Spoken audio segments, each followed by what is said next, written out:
तो हेलो, एक बार फिर स्वागत है आपका यूनिक आईएएस एकेडमी बाय गुल फैमिली राजी में। इंडियन पार्लियामेंट या भारतीय संसद हम लोग पढ़ चुके हैं। आप लोग जानते ही हैं, सिंपल सी बातें हैं कि संसद के 3 अंग होते हैं। संसद में 2 सदन होते हैं, लोकसभा को निम्न सदन और राज्यसभा को उच्च सदन कहते हैं। सिंपल सी बातें हैं, ये तो मैं आपको बता ही चुका हूँ पिछली क्लासेस में। इससे ज़्यादा और एडवांस चीज़ें मैं बता चुका हूँ। लेकिन अब हर राज्य में एक विधानमंडल होता है। ध्यान रखना, मैं यहाँ पर विधानमंडल शब्द का इस्तेमाल कर रहा हूँ, ना कि विधानसभा। अक्सर आप लोग क्या कह जाते हो, ये मैं मिटा दूँ ना, अक्सर आप लोग राज्य विधानमंडल की जगह राज्य विधानसभा कह जाते हो। होता क्या है ये, मैं यहाँ पर राज्य विधानसभा शब्द ना कह करके राज्य विधानमंडल कह रहा हूँ। राज्य विधानमंडल। जीशान, हमारा जो केंद्रीय विधानमंडल है उसका नाम क्या है? हमारा जो केंद्रीय विधानमंडल है उसका नाम क्या है, आप बताइए? संसद। हमारा जो केंद्रीय विधानमंडल है, एक तो हो गया राज्य विधानमंडल, एक हो गया आपका केंद्रीय विधानमंडल, वो है हमारी संसद। मंडल माने समूह, मंडल माने समूह, ग्रुप। तो ऐसे लोगों का समूह जो विधान यानी कानून बनाते हैं। ठीक है, तो ये राज्यों में भी है और केंद्र में भी है। केंद्र में है तो केंद्र का विधानमंडल और राज्य में है तो राज्य का विधानमंडल। ये मैंने पहले पढ़ाया भी आपको। अब जो केंद्रीय विधानमंडल है उसे कहते हैं संसद, और जो राज्य विधानमंडल है उसे एक्चुअली राज्य विधानमंडल ही कहते हैं। उसका कोई और नाम नहीं है, उसे राज्य विधानमंडल ही कहते हैं। क्यों कहते हैं, उसकी वजह देखो। संसद में आपको पता है संसद के 3 हाउस हैं। कौन कौन? सॉरी, संसद के 2 हाउस हैं, लोकसभा और राज्यसभा। और संसद के 3 अंग हैं। कौन कौन से? लोकसभा, राज्यसभा और राष्ट्रपति। ओके, इसमें कोई दो राय नहीं है ना। एक ही व्यवस्था है पूरे देश में, वो लागू है। लेकिन राज्यों में क्या है कि राज्य विधानमंडल जो होता है, कहीं किसी स्टेट में 1 सदनीय और किसी स्टेट में 2 सदनीय होता है। जैसे उत्तराखंड का विधानमंडल 1 सदनीय 2 सदनीय है? 1 सदनीय। देखो, उत्तराखंड से रिलेटेड क्वेश्चन हो गया ये, है ना, लेकिन बहुत आसान हो गया। अब जब आप लोग जैसे बाहर के स्टेट्स के जो स्टूडेंट आते हैं ना उत्तराखंड का एग्जाम देने, कह रहे उत्तराखंड के सवाल बड़े पूछे। भाई उसने ये भी तो पूछा उत्तराखंड का हाईकोर्ट कहाँ है। अगर तुम्हें ये नहीं पता तो मत आओ एग्जाम देने। कहाँ है? एक मिनट, उत्तराखंड का हाईकोर्ट कहाँ है? अरे शुक्र है, पता है। ठीक है, हाँ, उत्तराखंड का हाईकोर्ट नैनीताल में है। ठीक है, उत्तराखंड की राजधानी देहरादून है जो कि अस्थायी है, और स्थायी जो प्रस्तावित राजधानी है जो कि गैरसैंण है। मुझे नहीं लगता कि अब बनेगी, क्योंकि वो राजनीति की भेंट चढ़ चुकी है। गैरसैंण को हमने जो है कि समर कैपिटल बना दिया है। उस समर कैपिटल के नाम पर हम जो है एक आध कैबिनेट की बैठक कर लेते हैं और एक आध सेशन कर लेते हैं, बजट सेशन, जो कि बहुत छोटा होता है। खैर चलो, ये सब पॉलिटिकल मसले हैं, हमें इससे क्या लेना। तो खैर मैं कह रहा कि अब देखो, हमारे यहाँ जो संसद है वो 2 सदनीय है, लोकसभा और राज्यसभा 2 हाउस हैं, है ना। अब जो राज्यों में जो विधानमंडल हैं, जैसे यूपी है उसमें 2 सदनीय है। यूपी, राजस्थान, बिहार जैसे जो प्रदेश हैं उसमें राज्यों में जो विधानमंडल है उसमें 2 हाउस हैं। हिंदी में से कहते हैं द्विसदनीय, यानी कि विधानसभा और विधान परिषद। उत्तराखंड में 1 सदनीय है। उत्तराखंड, हिमाचल, सिक्किम, नागालैंड, अरुणाचल जैसे छोटे छोटे स्टेट हैं जहाँ पर विधानसभा में सीटों की संख्या कम है, वहाँ पर वो 1 सदनीय है। ठीक है ना। इसलिए ध्यान रखना कि अक्सर सवाल पूछे जाते हैं कि कौन सा राज्य है उसमें विधान परिषद है या नहीं है, यानी कि वो 2 सदन वाली विधानमंडल है या नहीं है। ओके, कुल मिलाकर के उत्तर प्रदेश में विधानसभा और विधान परिषद दोनों हैं। वहाँ का विधानमंडल 2 सदनीय है। उत्तराखंड में ये 1 सदनीय है, क्योंकि यहाँ पर केवल विधानसभा है। इसको वो थोड़ा सा समझ लेते हैं। ठीक है, जिस तरह से लोकसभा है वो लोअर हाउस है, निम्न सदन है, उसी तरह से निम्न सदन हर राज्य में है, जिसे हम कहते हैं स्टेट असेंबली। स्टेट असेंबली या राज्य विधानसभा। ध्यान रखना, राज्य विधानसभा या असेंबली। असेंबल का मतलब क्या होता है? अलग अलग हिस्सों को जोड़ना, वहीं से शब्द आया असेंबली। तो हर राज्य में एक असेंबली है, जिसे हिंदी में कहते हैं विधानसभा, और उसका जो मेंबर होता है उसे हिंदी में क्या कहते हैं? विधायक। इंग्लिश में क्या कहते हैं? MLA, member of legislative assembly. Member of legislative assembly British विरासत है ये। ठीक है ना। लेजिस्लेटिव असेंबली जो होती थी, हमारी जो संसद है ना, किसी ज़माने में उसको कहते थे लेजिस्लेटिव असेंबली। बाद में उसमें 2 हाउस हो गए, एक हो गई सेंट्रल लेजिस्लेटिव असेंबली और एक हो गई सेंट्रल लेजिस्लेटिव काउंसिल। जो आज राज्यसभा है ना, आज़ादी से पहले उसको कहते थे, क्या कहते थे भाई? राज्य परिषद। ठीक है ना, राज्य परिषद। ठीक है ना, स्टेट काउंसिल या काउंसिल ऑफ स्टेट्स। आज़ादी के बाद 1954 में जो लेजिस्लेटिव असेंबली थी उसका नाम हो गया लोकसभा, और जो लेजिस्लेटिव काउंसिल थी उसका नाम हो गया राज्यसभा। अब इसी राज्यसभा की तर्ज पर हमने कुछ राज्यों में विधान परिषद बनाई है। जिस तरह से राज्यसभा बनी है ना, उसी तर्ज पर हमने विधान परिषदें बनाई हैं अलग अलग राज्यों में। लेकिन आप ये देखेंगे कि राज्यसभा के जो चुनाव होते हैं उसमें हर स्टेट असेंबली के एमएलए वोट देते हैं, लेकिन राज्य विधान परिषद के जो चुनाव होते हैं उनका तरीका थोड़ा सा अलग है। क्या है मैं आपको बताऊंगा। फिलहाल आप लोग समझ गए होंगे बार बार कि विधान परिषद क्या है। बहुत से राज्यों में जो विधानमंडल है वो 2 सदनीय है, विधानसभा भी है और विधान परिषद भी है। वहाँ पर निम्न सदन या प्रत्यक्ष सदन या जनता के सदन या प्रत्यक्ष निर्वाचित सदन के रूप में या लोकप्रिय सदन के रूप में लोकसभा की तरह विधानसभा है, और उच्च सदन या द्वितीय सदन के रूप में या स्थायी सदन के रूप में राज्यसभा की तरह विधान परिषद में। लेकिन हर राज्य में विधान परिषद नहीं है। मैं आपको बताऊंगा क्यों नहीं है हर राज्य में विधान परिषद। ठीक है, अभी हम बात करेंगे कि विधान परिषद का रोल क्या है। जिस तरह से अगर संसद को कोई कानून बनाना है तो वो लोकसभा राज्यसभा दोनों हाउस से पास होना जाना चाहिए, फिर राष्ट्रपति के सिग्नेचर हो जाने चाहिए, वो कानून बन जाएगा। उसी तरह से अगर किसी स्टेट में विधानसभा के साथ साथ विधान परिषद भी है तो कानून तभी बनेंगे जब विधानसभा और विधान परिषद दोनों उसे पास कर दें और गवर्नर के सिग्नेचर हो जाए। जिस तरह से आप संसद में देखते हैं ना कि कुछ एक बिल को छोड़ करके, जैसे धन विधेयक, नए राज्य को बनाने वाला विधेयक, एक आध विधेयक और भी है जो केवल लोकसभा से शुरू होते हैं, बाकी सारे विधेयक जो है राज्यसभा से भी शुरू हो सकते हैं। उसी तरह से राज्यों में जो धन विधेयक है वो विधान परिषद से शुरू नहीं हो सकता, विधान परिषद से शुरू नहीं हो सकता। बाकी सारे विधेयक जो है वो विधान परिषद से शुरू हो सकते हैं। अब राज्य के अंदर नए राज्य का निर्माण की शक्ति विधानसभा को तो है नहीं, तो आप ये तो कह नहीं सकते कि नए राज्य का निर्माण का विधेयक उससे कोई लेना देना विधान परिषद से नहीं है, लेजिस्लेटिव काउंसिल से नहीं है। तो कोई भी बिल किसी भी हाउस से शुरू हो सकता है, विधान परिषद से पास होकर के विधानसभा में गया, गवर्नर ने साइन कर दिए, ओके। विधानसभा से शुरू हुआ, विधानसभा ने पास कर दिया, विधान परिषद में आया, विधान परिषद ने पास कर दिया, गवर्नर ने साइन कर दिए, ओके, कानून बन गया। लेकिन अब यहीं इसी वीडियो की शुरुआत में, पता नहीं किसी और वीडियो में मैंने कहा था कि विधान परिषद की जो शक्तियाँ हैं बहुत सीमित हैं, लिमिटेड है। उसके पास जो एक्चुअल या वास्तविक शक्ति है वो है कि उसे हम कहते हैं देरी करने वाला सदन, विलंब करने वाला सदन, राह में रोड़े अटकाने वाला सदन। लेकिन अल्टीमेटली उसके ना चाहते हुए भी वो काम हो जाता है। विधान परिषद को हम कहते हैं देरी करने वाला सदन।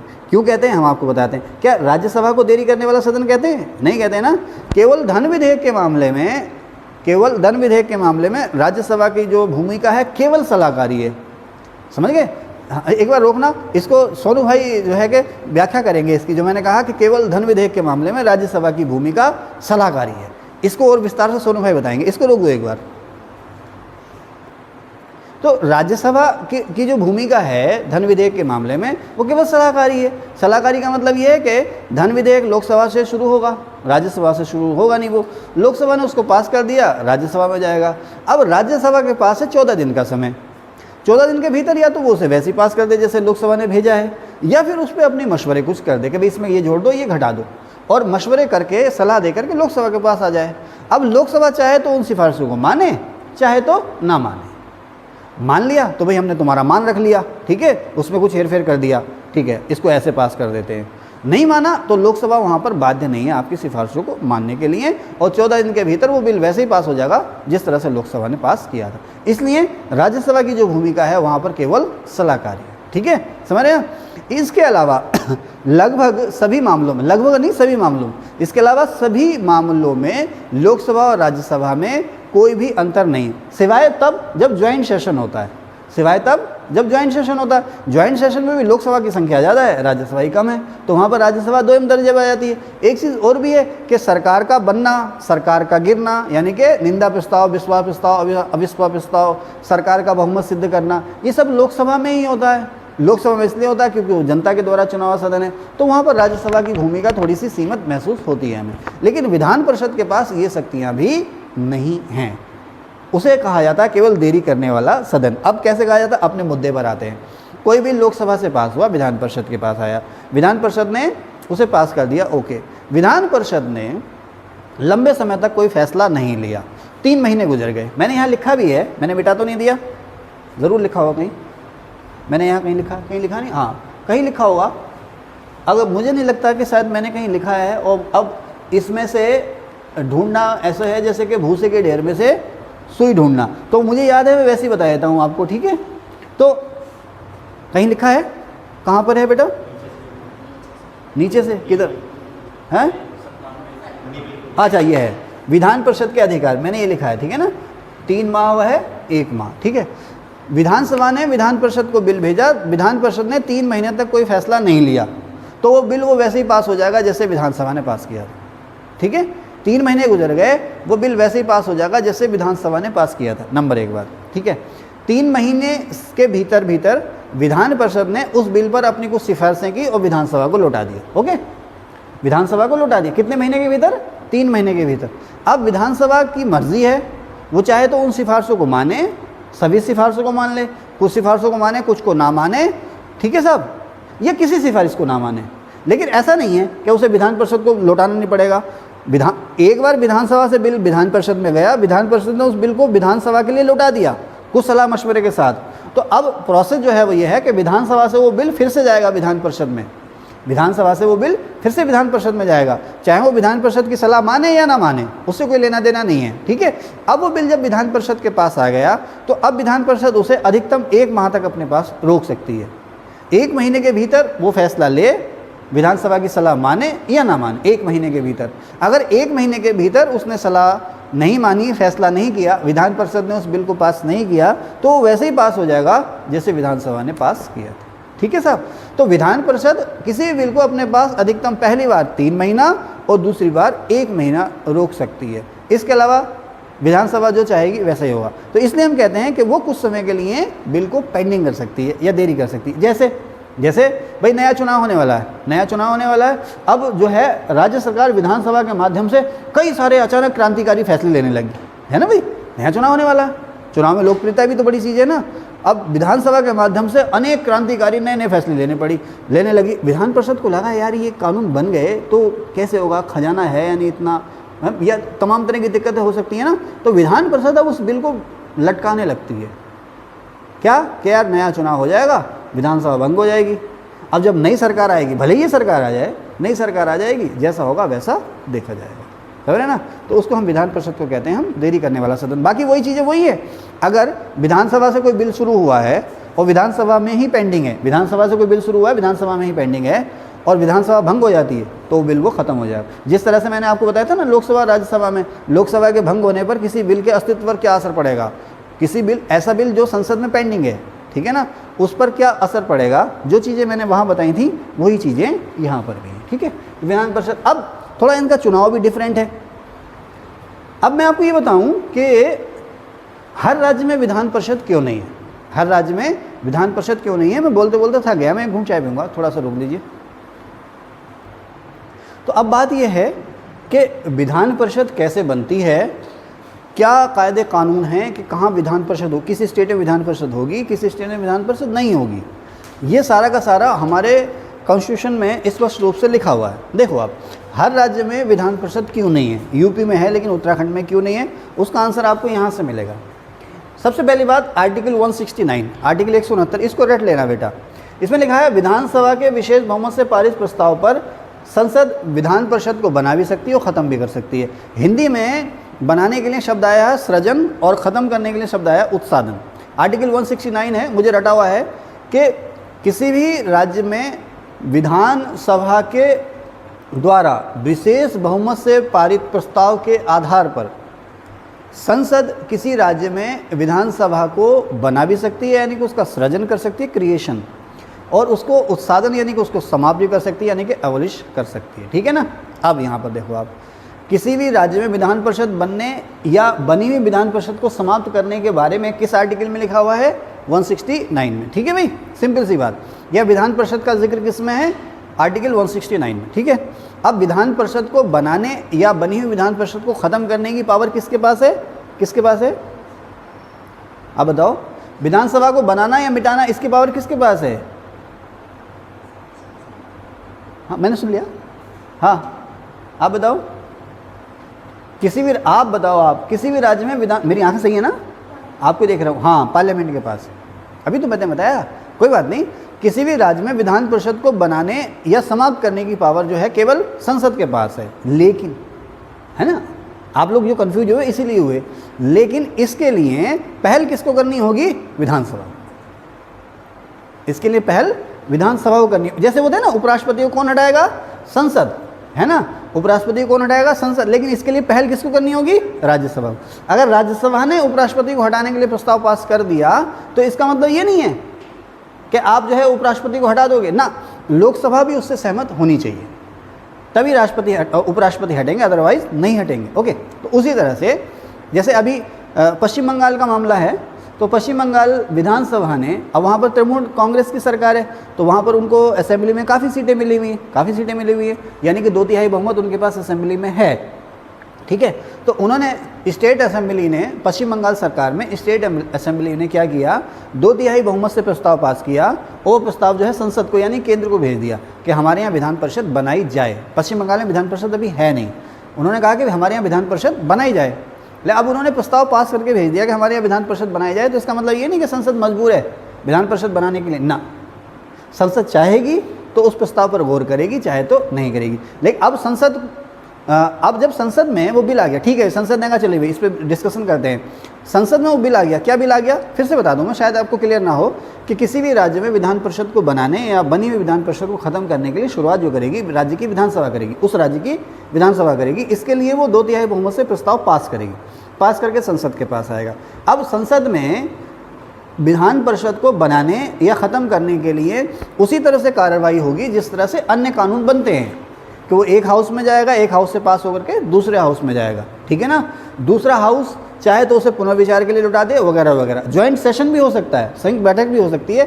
अल्टीमेटली वो दोनों हाउस से पास होकर के जाएगा राष्ट्रपति के पास, राष्ट्रपति सिग्नेचर कर देंगे तो वो कानून बन गया। कौन सा कानून? कि उस राज्य में विधान परिषद को बनाने का या बनी हुई विधान परिषद को ख़त्म करने का कानून पास हो गया।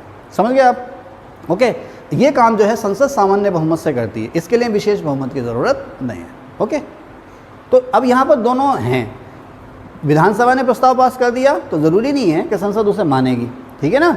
और संसद पहल नहीं कर सकती, विधान परिषद को बनाने या ख़त्म करने की पहल संसद नहीं कर सकती, इसकी पहल करेगी विधानसभा। ओके, नंबर 1 बात, ठीक है। अब मान लीजिए उत्तराखंड में सरकार चाह रही है कि हमारे यहाँ विधान परिषद बन जाए, 2/3 बहुमत भी है, 2/3 बहुमत भी है, हमारे यहाँ विधान परिषद बन जाए, लेकिन सरकार के चाहने के बाद भी नहीं बनेगी, और केंद्र में और राज्य में दोनों एक ही पार्टी की सरकार है, तो कोई ऐसी दिक्कत भी नहीं होनी चाहिए, लेकिन फिर भी नहीं बन सकती, क्योंकि कानूनी बाध्यता है। कानूनी बाध्यता बेटे ये है, आर्टिकल 170 अनुच्छेद 170 स्पष्ट रूप से कहता है कि किसी भी राज्य की विधानसभा में 500 से ज़्यादा मेंबर नहीं होंगे। ध्यान रखना, किसी भी राज्य की विधानसभा में 500 से ज़्यादा मेंबर नहीं होंगे।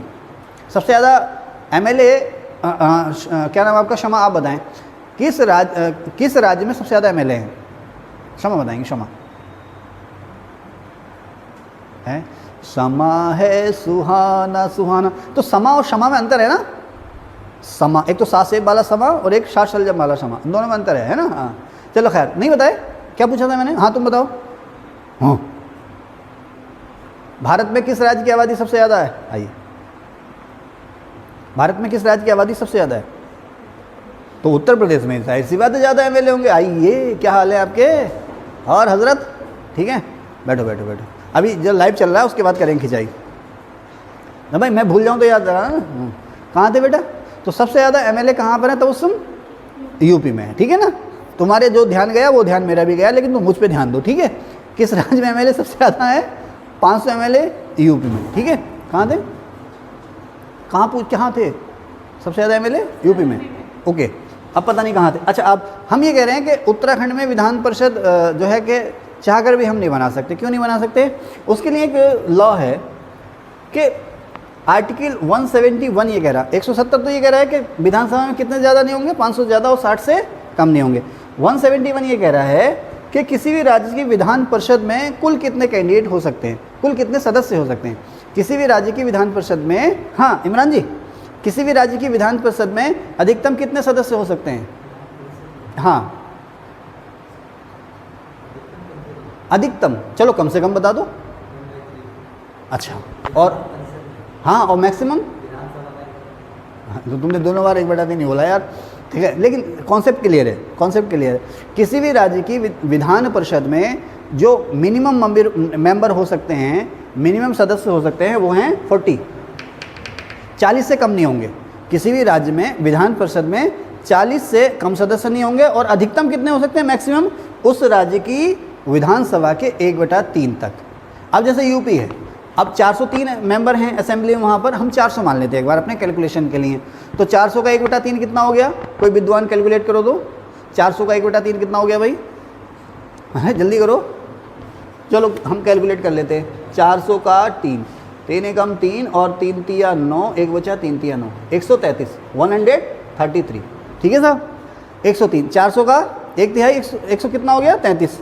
तो ना भाई यूपी में 133 से ज़्यादा मेंबर नहीं हो सकते, नहीं है साहब। यूपी विधान परिषद में इस समय कितने सदस्य हैं पता है किसी को, 100। कितने सदस्य हैं, 100 हैं। उत्तराखंड बनने से पहले होते थे 108। अब ये सवाल आ गया, विभाजन के बाद ये सवाल आ गया उत्तराखंड पीसीएस में, नहीं यूपी पीसीएस में सवाल आ गया कि यूपी विधान परिषद में कितने सदस्य हैं। उसने आंसर दिया 108, जबकि वो 100 रह गए। लोग गए आयोग में, आयोग ने सही माना उसे, बोला नहीं 108 होते थे, 108 ही होंगे, ठीक है। अब फिर उसने एग्जामिनर को कहा भाई ज़रा सही करके ऑप्शन दे देना। तो यूपी विधान परिषद में इस समय 100 मेंबर हैं, तो ठीक है साहब। अधिकतम जो संख्या है 133, उससे तो कम ही है ना। अब मिनिमम संख्या कितनी है 40, तो 40 से 100 ज़्यादा ही है। अब आप विधान परिषद बनाना चाहो उत्तराखंड में, तो उत्तराखंड में कितने एमएलए हैं, 70। 70 का 1/3 कितना हो गया, ये हो गया आपका साहब 3 दूना 6 और 1 बचा 3 तिया 9, 23। वो कह रहा है साहब 23 से ज़्यादा विधान, अगर उत्तराखंड में आप विधान परिषद बनाते हो तो वहाँ पर 23 से ज़्यादा मेंबर नहीं हो सकते, असेंबली के 1/3 से ज़्यादा नहीं हो सकते। लेकिन दूसरी तरफ बाध्यता क्या है कि 40 से कम नहीं हो सकते, तो 23 तो 40 से कम हो गया। इसलिए हिमाचल, उत्तराखंड, सिक्किम जैसे जो छोटे छोटे राज्य हैं यहाँ पर विधान परिषद नहीं है। कल को केंद्र सरकार संविधान में कोई नया संशोधन कर दे कि भाई नहीं 15 मेंबर भी हो सकते हैं विधान परिषद में, तो ठीक है, कल का क्या है, कुछ भी हो सकता है ना। ओके, समझ गए बेटा, इसको दोबारा समझाने की ज़रूरत नहीं है। इसको अगर ना समझ में आए तो बैक करके इसको देख लेना। अब बात आती है कि इसमें सीटें कैसे भरी जाती हैं। देखो राज्यसभा में क्या है, राज्यसभा में 12 मेंबर जो हैं कितने नॉमिनेशन से हैं, 12 मेंबर राष्ट्रपति नॉमिनेट कर सकते हैं और मैक्सिमम 238 मेंबर वहाँ पर चुने हो सकते हैं। ओके, राज्यसभा को देखिए, राज्यसभा में वोटर कौन होते हैं, एमएलए। अलग अलग स्टेट की जो अलग अलग स्टेट हैं उसमें असेंबली हैं, विधान परिषद नहीं। हाँ ध्यान रखना, राज्यों में विधान परिषदें भी हैं कुछ राज्यों में, लेकिन राज्यों के विधान परिषदों के जो मेंबर हैं उन्हें राज्यसभा के चुनाव में वोट देने की पावर नहीं है। केवल विधायक जो है, जैसे आपके यहाँ अरविंद पांडे जी विधायक हैं, यशपाल आर्य जी विधायक हैं, है ना। इधर रुद्रपुर में कौन है, शिव अरोरा जी विधायक हैं। तो ये विधानसभा के सदस्य हैं, एमएलए हैं, मेंबर ऑफ लेजिस्लेटिव असेंबली। यहीं पर मुझे कादर खान का, तो अब देखते हैं कि विधान परिषद में सीटें कैसे भरी जाती हैं। तो आपको पता है कि राज्यसभा का जो चुनाव होता है उसमें एमएलए वोट देते हैं, हर राज्य के एमएलए वोट देते हैं। जैसे मान लीजिए उत्तराखंड से राज्यसभा का सीटों का कितना कोटा है आसिया, 3 है ना। हमारे यहाँ से 3 मेंबर चुने जा सकते हैं राज्यसभा में, और हमारे यहाँ एमएलए कितने हैं, 70। तो कोई एमएलए भी राज्यसभा का चुनाव लड़ सकता है, उसके राज्यसभा के चुनाव लड़ने पर रोक नहीं है। एमएलए चुनाव लड़ सकता है, हमारा एमएलए भी लड़ सकता है, किसी कहीं और बाहर का एमएलए यहाँ पर आकर के चुनाव लड़ सकता है, उसके चुनाव लड़ने पर रोक नहीं है, ठीक है। आम आदमी भी लड़ता है उसके, लेकिन उसमें जो वोटर होंगे वो केवल एमएलए ही होंगे, एमएलए को अधिकार है वोट देने का। अब उसमें जो प्रोसेस है, किस तरह से चुनाव प्रक्रिया होती है, वो फिर कभी बाद में। अब लेकिन यहाँ विधान परिषद में ऐसा नहीं है। विधान परिषद में जो टोटल सीटें हैं, किसी भी राज्य की विधान परिषद में जो टोटल सीटें हैं, मान लीजिए जैसे यूपी की बात करें तो यूपी में कितनी सीटें इस समय, 100 है ना, ये दिखाई दे रहा है क्या, है ना। यूपी विधान परिषद में 100 सीट हैं, तो 100 का 1/3 कितना हो गया, 33। तो 33 मेंबर जो भरे जाएंगे वो यूपी असेंबली के एमएलए के वोटों से भरे जाएंगे। 1/3 सदस्य राज्य की विधानसभा के जो विधायक हैं उनके वोटों से चुने जाएंगे, उनके वोटों से चुने जाएंगे, ठीक है साहब। उसके बाद फिर आता है 1/3 यानी कि 33। अगेन 33 मेंबर्स जो चुने जाएंगे, मैंने यहाँ लिखा भी होगा, स्थानीय निकायों के प्रतिनिधियों से या स्थानीय निकायों के प्रतिनिधियों में से, स्थानीय निकायों के प्रतिनिधियों में से। स्थानीय निकाय कौन से हो गए, ग्राम पंचायत, क्षेत्र पंचायत, जिला पंचायत, ठीक है ना, नगर पंचायत, नगर पालिका, नगर निगम, ठीक है। ये हो गए आपके लोकल बॉडीज या स्थानीय निकाय, इनमें से चुने जाएंगे। यहाँ पर जो वार्ड मेंबर तक भी इसका चुनाव लड़ सकता है, जो वार्ड मेंबर है ना वो भी इसका चुनाव लड़ सकता है, प्रधान प्रधान भी इसका, ग्राम प्रधान हो, ब्लॉक प्रमुख हो, बीडीसी मेंबर हो, सब इसका चुनाव लड़ सकते हैं। शायद जो ग्राम पंचायत के जो वार्ड मेंबर है, जो पुराना नियम था, ग्राम पंचायत के जो वार्ड मेंबर थे उनको वोट देने का शायद अधिकार नहीं है। खैर जो भी है आप लोग देख लेना, अब नया नियम क्या बना है आपके यूपी या उत्तराखंड में। कुल मिला के इसमें जो कैंडिडेट होंगे वो भी इन्हीं में से होंगे और जो वोटर होंगे वो भी इन्हीं में से होंगे, ठीक है ना। हमारे यहाँ प्रकाश पंत जी होते थे, अब तो खैर उनका देहांत हो गया है, तो मेरे बड़े भाई किसी ज़माने में प्रधान बने थे, तो डाक से एक पोस्ट कार्ड आया था, प्रकाश पंत जी ने सभी प्रधानों को या जो भी थे पोस्ट कार्ड भेजा था कि भाई मुझे अपना समर्थन दें। प्रकाश पंत जो थे वो राज्य जब हमारा बना था ना, तो उससे पहले वो यूपी विधान परिषद के सदस्य थे। यहाँ पर आकर के वो फिर शायद वो विधानसभा के अध्यक्ष बने थे ना, हाँ, पहली भी जो विधानसभा थी हमारी, जो काम चलाओ विधानसभा थी, उसके अध्यक्ष बने थे। बाद में फिर वो एमएलए बने थे, चुनाव लड़ा था उन्होंने, एमएलए बने थे, वित्त मंत्री भी रहे थे उत्तराखंड में वो, ठीक है ना साहब, मुझे ध्यान आ गया। तो जो हमारे ग्राम प्रधान हैं या नगर पालिका के अध्यक्ष हैं, नगर पंचायत के, नगर निगम के जो अध्यक्ष हैं, वो जो सदस्य हैं, इन्हीं में से 1/3 मेंबर चुने जाते हैं, इन्हीं के वोटों में से और इन्हीं में से। कोई दूसरा आदमी कैंडिडेट खड़ा नहीं होगा, जो इन स्थानीय निकायों में शामिल नहीं है वो कोई कैंडिडेट खड़ा नहीं होगा, इन्हीं में से कैंडिडेट होगा और इन्हीं में से वोटर होगा। इंदिरा हृदय जी हैं, अब तो दिवंगत हो चुकी हैं, कद्दावर नेता थी उत्तराखंड की, तो वो जो थी टीचर हुआ करती थी, इंटर कॉलेज में लेक्चरर हुआ करती थी, वो उस कोटे से चुनी गई थी, अभी मैं आपको बताऊंगा। तो 33 सदस्य यानी कि 1/3 सदस्य जो हैं वो स्थानीय निकायों के प्रतिनिधियों से, 1/3 सदस्य जो हैं स्टेट असेंबली के सदस्यों में से। अब 1/12 सदस्य, 1/12 का मतलब 100 का 1/12 12 ही तो हो गया, 100 का 1/12 12 ही हो गया ना, हाँ। जो 12 सदस्य हैं वो चुने जाएंगे राज्य के पंजीकृत स्नातकों में से। तो ये इलेक्शन मैंने देखा है कि जब स्टेट बना था, पंजीकृत, रजिस्टर्ड का मतलब उनका वोटर के रूप में रजिस्ट्रेशन होगा। स्नातक माने ग्रेजुएट, बीए पास, है ना, ग्रेजुएट माने बीए पास। तो जो लोग ग्रेजुएट या बीए पास हैं उनमें से चुने जाएंगे, वही वोटर होंगे, उन्हीं में से कैंडिडेट होंगे। 1/12 मेंबर। बीए कर लिया आपने, अगर आपके स्टेट में विधान परिषद है और आपने ग्रेजुएशन ले ली, चाहे आपने पॉली किया, आईआईटी किया, कुछ भी किया, आप ग्रेजुएट हैं, तो आप लायक हो गए विधान परिषद में वोट देने के लिए और चुने जाने के लिए। लेकिन आपको रजिस्ट्रेशन कराना पड़ेगा चुनाव आयोग में एज ए वोटर, ओके। बाकी बचे 1/12 सदस्य। अब 1/12 सदस्य यानी कि 12 मेंबर और बचे। ये जो 12 मेंबर हैं, एक 100 का 1/12 12 ही होता है भाई, 100/12 कितना हो गया, 12 × 96। हाँ, ये गलत कर दिया यार हमने, 12 × 96, 12 कैसे हो जाएगा? तुम भी हाँ में हाँ मिला रहे हो, हाँ। और लाइव वीडियो में लोग कह रहे होंगे सर को मैथ नहीं आती, 8 पॉइंट कुछ आएगा, तो 8 सदस्य, गलत बात है। लोग देखो देखेंगे, हंसेंगे। चलो खैर, हंसना मत भाई, मेरे साथ ये ज़ीरो मैथमेटिक्स वाले बैठे हैं, कहाँ थे हम।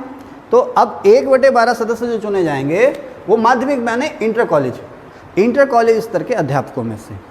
गदरपुर में है ना इंटर कॉलेज, तो जो इंटर कॉलेज स्तर के जो अध्यापक हैं या इंटर कॉलेज में जो लेक्चरर हैं वही वोट देंगे और उन्हीं में से चुने जाएंगे। इंदिरा हृदय जो थी उस समय, जब हमारा जब स्टेट बना था उत्तराखंड अलग, तो वो इसी कोटे से एमएलसी थी, member of legislative council, Vidhan Parishad की सदस्य थी, ठीक है साहब। तो 1/12 सदस्य जो हैं वो राज्य के इंटर कॉलेज के स्तर के टीचर्स में से चुने जाएंगे। बाकी बचे 1/6 मेंबर बचे, इन्हें नॉमिनेट किया जाएगा स्टेट के गवर्नर के द्वारा। सवाल आता है कि राज्य विधान परिषद में राज्यपाल को कितने सदस्य मनोनीत करने का अधिकार है, तो 1/6 सदस्य वो मनोनीत कर सकते हैं। किस सेक्टर में से, किस क्षेत्र में से? साहित्य, विज्ञान, कला, समाज सेवा और कोऑपरेटिव मूवमेंट यानी कि सहकारिता आंदोलन से। जैसे राज्यसभा में नॉमिनेशन होता है ना साहित्य, विज्ञान, कला वगैरह वगैरह, तो उसी तरह से विधान परिषद में नॉमिनेशन होता है साहित्य, विज्ञान, कला, समाज सेवा और सहकारिता आंदोलन है, कोऑपरेटिव मूवमेंट में से, ठीक है।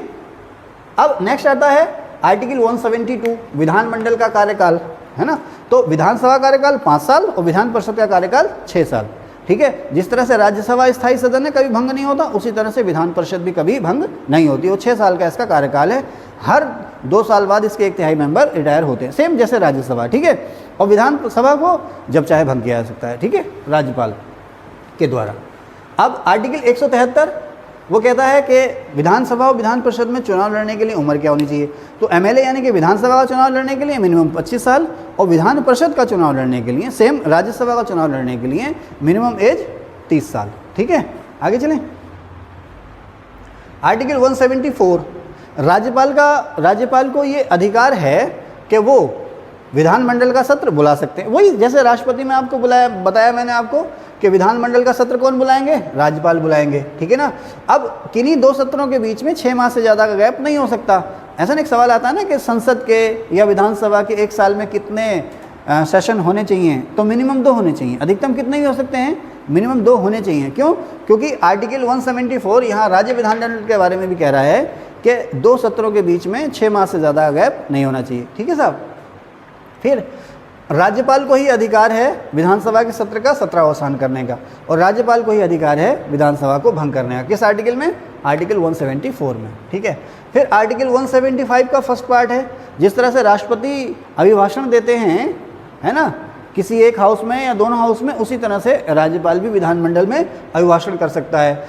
राज्यपाल विधानमंडल में पेंडिंग किसी बिल के बारे में संदेश भेज सकता है। इसके अलावा आर्टिकल 176 विशेष अभिभाषण, किसी अब राज्यपाल कोई स्पेशल मौके पर या उनके मन में कोई बात है वो एड्रेस करना चाह रहे हैं असेंबली या विधानमंडल को क्या कहते हैं इंग्लिश में, लेजिस्लेचर या लेजिस्लेचरी में, तो भैया वो इस शक्ति का प्रयोग कर सकते हैं।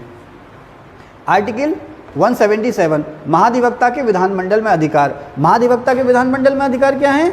वो राज्य विधानसभा या विधान परिषद किसी भी हाउस में उसकी बैठक में भाग भी ले सकता है, चर्चा में बोल भी सकता है, लेकिन उसे वोट देने का अधिकार नहीं। ठीक है, ओके। अभी मैंने पहले पढ़ाया है आपको। अब आर्टिकल 182 विधान परिषद के सभापति और उपसभापति के बारे में है। आर्टिकल 189 विधानमंडल में कोरम के बारे में है। गढ़पूर्ति, कोरम माने गढ़पूर्ति। तो कोरम कितना होना चाहिए भाई? कोरम का मतलब क्या है पहले तो ये बताओ, कोरम का मतलब क्या है? यहाँ तक आवाज़ आनी चाहिए। हाँ, किसी भी हाउस में वो मिनिमम नंबर जिससे कि उसकी कार्यवाही चल सके, उसे हम कहते हैं कोरम या गढ़पूर्ति। ठीक है ना। जैसे मान लीजिए आप लोकसभा में हैं, लोकसभा के टोटल मेंबर 543 से पता चला उस बैठक में मात्र 40 ही लोग आए, है ना। तो अब जो स्पीकर होगा, भाई आज तो लोग ही नहीं है, तो चर्चा तो होगी नहीं, चलो फिर छुट्टी कर लो। होता है ना, बचपन में जाते थे ना स्कूल में पढ़ने, तो रेनी डे हो जाता था तो कितना मज़ा आता था, है ना। खुशी में भीगते हुए आते थे, किताबें भीग जाए, घर वाले फिर देंगे। किताबों की चिंता किसे थी, है ना, भीग गई तो बहाना मिल जाएगा, है ना। होता था ना रेनी डे में, कितनी खुशी होती थी। और जब डिग्री कॉलेज में आ गए तो रेनी डे कितना अच्छा लगता था ना, कॉलेज में ऐसे भीगते हुए घूमते हैं ना। हाँ, अलग अलग है ना। तो कहते हैं ना, शौक होते हैं हर उम्र में जुदा जुदा, है ना। वो लास्ट में क्या होता है? खुदा खुदा। ओके, खैर, कहाँ थे? हाँ, जोर से बोलो। हाँ, कोरम। तो अब कोरम है या नहीं है? कोरम है या नहीं है, इसको कौन डिसाइड करेगा? हाउस का जो भी चेयरपर्सन है वो डिसाइड करेगा। ओके, ये सब चीज़ें मैं आपको बता चुका हूँ, इसलिए जल्दी जल्दी कर देता हूँ। अब आ गया आर्टिकल 192 लाभ का पद। अब विधान परिषद का कोई सदस्य या विधानसभा का कोई सदस्य, राज्य का मंत्री, मुख्यमंत्री जो भी है, वो जब इलेक्शन लड़ा था उस समय किसी लाभ के पद पर था या नहीं था, या इलेक्शन लड़ने के बाद, जीतने के बाद वो किसी लाभ के पद पर है या नहीं है, इसके बारे में फैसला कौन लेगा? केंद्र में संसद के मामले में ये फैसला राष्ट्रपति लेगा, और राज्य विधानसभा या विधान परिषद के मामले में ये फैसला राज्यपाल लेगा। किसकी सलाह पर? चुनाव आयोग की सलाह पर, केंद्रीय चुनाव आयोग की सलाह पर। ठीक है ना। और चुनाव आयोग जो सलाह देता है वो फैसला अंतिम होता है। इसके बारे में, लाभ के पद के बारे में फिर से और कभी बात कर लेंगे। आर्टिकल 197 धन विधेयक से अलग विधेयक पर विधान परिषद के अधिकार। ठीक है ना, वो ये सब मैं आपको बता चुका हूँ अभी, है ना, ये सारी बात मैं बता चुका हूँ आपको। और आर्टिकल 198 क्या है? धन विधेयक पर विधान परिषद के जो अधिकार है वो राज्यसभा की तरह है। संविधान में नहीं लिखा हुआ राज्यसभा की तरह, मैंने आपको समझाने के लिए बात लिखी है कि धन विधेयक पर जो पावर्स राज्यसभा के पास हैं वही पावर स्टेट में विधान परिषद के पास है। ठीक है ना।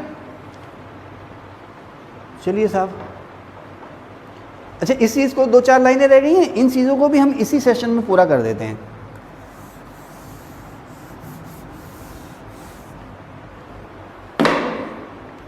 आर्टिकल 167 राष्ट्रपति के पास किस आर्टिकल में ये अधिकार हैं कि वो प्रधानमंत्री से सूचना मांग सकता है? तब सुन, 74, 75, आगे और बोलो। 76 भी आता है, फिर 77 भी आएगा, फिर 78 आएगा। 78 पे, वाह वाह वाह, क्या बात है भाई, वेरी गुड आंसर, है ना। ठीक है ना। तो आर्टिकल 78 में प्रेसिडेंट के पास जो राइट हैं, इमरान जी, क्या क्या हैं? हाँ, भूल गए? हाँ है, बोलो बोलो। हमारे बचपन में एक ऐड आता था, राजू तुम्हारे दांत तो मोतियों जैसे चमक रहे हैं। तो राजू कहता, क्यों ना हो मास्टर जी, मैं डाबर रेड दंतमंजन से मंजन जो करता हूँ। तुम्हारे दांत तो मोतियों जैसे चमक रहे हैं भाई, क्या बात है। कहना सर जेनेटिक है, ओके। तो चलिए, तो जिस तरह से राष्ट्रपति के पास अधिकार है ना कि प्रधानमंत्री का ये कर्तव्य है कि वो शासन और विधि से संबंधित सभी मामलों की जानकारी राष्ट्रपति को देगा। राष्ट्रपति अगर शासन और विधि से संबंधित मामलों पर प्रधानमंत्री सूचना मांगे तो प्रधानमंत्री को सूचना देनी पड़ेगी। राष्ट्रपति को ये लगे कि पूरी मंत्रिपरिषद में कोई निर्णय जो है वो केवल एक मंत्री ने ले लिया है, तो राष्ट्रपति को यह अधिकार है कि वो प्रधानमंत्री से कहें कि इस निर्णय को पूरी मंत्रिपरिषद के विचार के लिए रखा जाए, और उस सरकार को ऐसा करना पड़ेगा। सेम यही चीज़ें जो हैं आर्टिकल 167 में सीएम और गवर्नर के रिलेशन को बताती हैं। बेटा एक मिनट रुकना, पानी पी लें।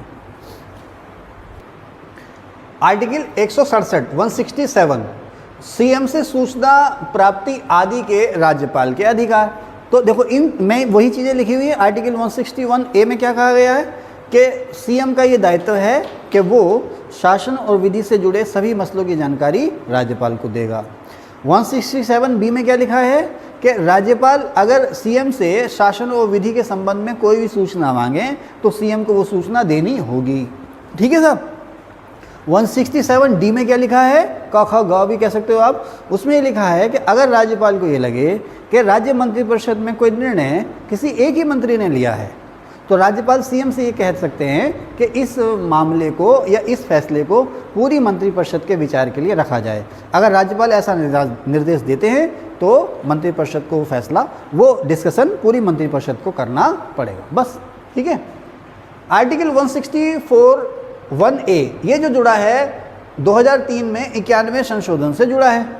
अब हुआ ये कि भाई मंत्रियों की फौज हो गई, पता चला जितने विधायक हैं उससे थोड़े से ही कम मंत्री हैं, मंत्रियों की फौज हो गई। सीएम साहब की कुछ मजबूरियां रही है ना, कहते हैं यूं ही कोई वेफा नहीं होगा, कुछ तो मजबूरियां रही होंगी, पता नहीं क्या क्या थे ना। तो अक्सर गठबंधन सरकारों के दौर में या सीएम जब कमज़ोर रहे तो अब वो एमएलएज को संतुष्ट करने के लिए सभी को मंत्री बना रहे हैं। क्या बना रहे हैं? मंत्री बना रहे हैं। पता चला जितने मेंबर उनको सपोर्ट दे रहे हैं उतने ही मंत्री हैं। तो अब इस प्रवृत्ति को रोकने के लिए केंद्र में भी और राज्य में भी इस प्रवृत्ति को रोकने के लिए सन 2003 में संविधान में 51वां संशोधन आया था और उसमें एक नया आर्टिकल जोड़ा गया, आर्टिकल 164 का 1A। उसमें एक बाध्यता लाद दी गई। बाध्यता ये थी कि लोअर हाउस का मतलब केंद्र में लोकसभा और राज्यों में विधानसभा, लोअर हाउस में जितने मेंबर होंगे उसके 15% से ज़्यादा आप मंत्री नियुक्त नहीं कर सकते, जिसमें पीएम या सीएम का पद भी होगा। तो अगर हम राज्य की बात करें तो जैसे हमारे यहाँ उत्तराखंड है, उत्तराखंड की बात छोड़ो, यूपी की बात करते हैं। यूपी में 403 एमएलए हैं, हम उसको 400 मान लेते हैं ना। विधानसभा में 403 एमएलए हैं, निचला सदन क्या हुआ? विधानसभा हुआ। वहाँ 403 एमएलए हैं, हम उसको 400 मान लेते हैं। तो 400 का 15% कितना हो गया? 60 है ना। 400 का 15% 60 हो गया। इसमें सीएम का पद भी शामिल होगा।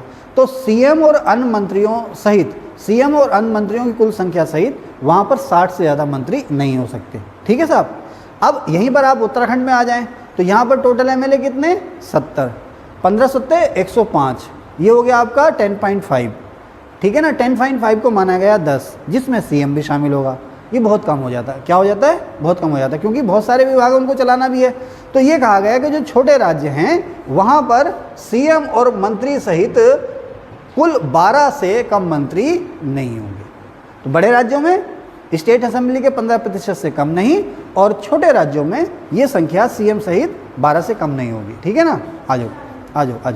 तो आगे आ जाओ। तो अब आगे चलते हैं, आप आ जाओ, मैं बोलता रहूँगा। आर्टिकल 164 का 4th पार्ट ये कह रहा है कि लगातार 6 माह तक किसी हाउस का मेंबर ना रहने पर मंत्री पद समाप्त हो जाए। वही है, राष्ट्रपति और राज्यपाल के पास ये पावर है कि वो किसी को भी भाई, ऐसा नहीं कि दिवालिया है या भारत का नागरिक नहीं है, ऐसा नहीं है। कोई भी भारत का नागरिक है और अन्यथा अयोग्य नहीं है ना। कोई मुजरिम को थोड़ी कर देंगे। राष्ट्रपति और राज्यपाल को ये पावर है कि वो केंद्र में प्रधानमंत्री की सलाह पर और राज्य में मुख्यमंत्री की सलाह पर किसी को भी मंत्री नियुक्त कर सकते हैं, यानी कि उसको भी मंत्री नियुक्त कर सकते हैं जो किसी हाउस का मेंबर नहीं है, लेकिन उसको 6 माह के भीतर किसी भी हाउस का मेंबर चुनना होगा। कौन सा आर्टिकल है? आर्टिकल 164 का 4th पार्ट। वही बात है कि अगर आप लगातार 6 महीने तक किसी हाउस के मेंबर नहीं रहते हो तो आप मंत्री पद पर नहीं रहेंगे। ठीक है। तो मैंने बहुत मेहनत की है, उम्मीद है आपको पसंद आया होगा। और प्लीज़ इसको लाइक भी कीजिए, शेयर भी कीजिए, सब्सक्राइब कीजिए, हमें हौसला मिलेगा। हौसला के अलावा पैसा ही मिलेगा जो आप पे खर्च होगा। Thank you.